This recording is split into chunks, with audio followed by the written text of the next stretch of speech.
15 বছর আমাদের উপর একটি জগদ্দল পাথর চেপে বসেছিল।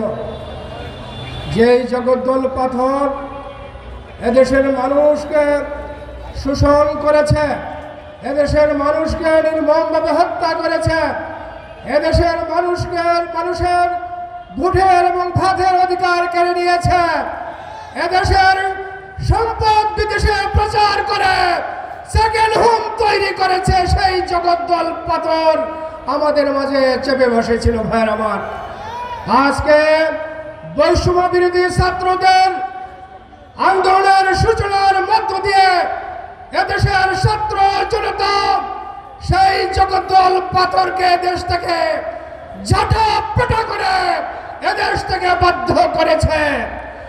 আমরা বলে দিতে চাই, ফ্যাসিস্টের পলায়ন হয়েছে, কিন্তু এদেশে ফ্যাসিবাদ এখনো বহাল তবিয়তে আছে। কেউ না বুঝলেও আমরা আপনার প্রয়োজন বুঝি, আর তাই তো অত্যাধুনিক ফিচার সম্বলিত বিভিন্ন সাইজ আর কালারের 250-টিরও বেশি ডিজাইন অপশন নিয়ে ওয়ালটন স্মার্ট ফ্রিজ বোঝে আপনার প্রয়োজন।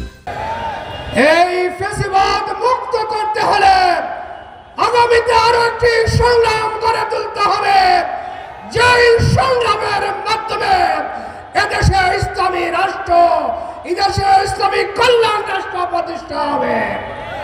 প্রিয় ভাইয়ের আমার, বিগত স্বাধীনতার 53 বছরে যেই 3টা দল আমাদেরকে শাসন করেছে, তারা এদেশের মানুষের ভাগ্যের পরিবর্তে নিজেদের ভাগ্যের পরিবর্তন ঘটিয়েছে। তারা নিজেদেরকে আখের গুছাতে এদেশের মানুষের উপর জুলুম নির্যাতনের স্টেমরোলার চালিয়েছিল। ধর্ম আজকে দলমত নির্বিশেষে সকল স্তরের মানুষের উপর, অর্থাৎ বিরোধী মত এবং পথকে তারা ধ্বংস করার জন্য নানাভাবে চক্রান্ত করেছিল। প্রিয় ভাইয়ের আমার, আজকে 53 বছর স্বাধীনতার 53 বছরে এদেশের মানুষ স্বাধীনতার সেই স্বাদ পায় নাই। এই জন্য 53 বছর পর একটি সুযোগ এসেছে। আমরা যদি চেষ্টা করি তাহলে এদেশের মানুষের মুখে আমরা হাসি ফুটাতে পারবো।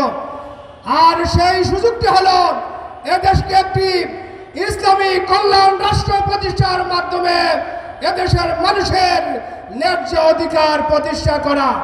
প্রিয় ভাইয়ের আমার, আজকে যদি আমরা বিগত তিনটি দলের শাসনের দিকে তাকাই, তাহলে আমরা দেখব তারা এদেশের মানুষের কল্যাণে কোনো কাজ করে নাই।